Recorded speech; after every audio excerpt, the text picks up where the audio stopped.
садик мы ходим в 53-й, в специализированный садик ходим в «Русалочку». На занятия мы ходим к логопеду, к дефектологу. На дому к нам приходит массажистка. И так вот мы с ней делаем массаж.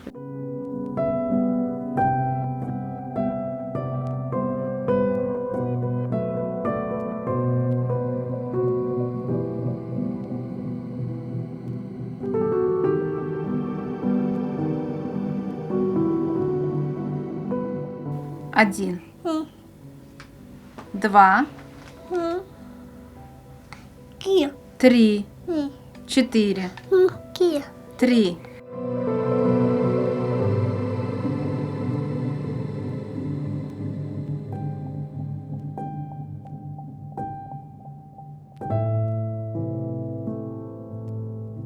Дома я сама делаю полуфабрикаты. Муж у меня работает ночью. Сбор не объявляю, потому что сейчас у людей у самих тяжелое положение, и мне как-то неудобно.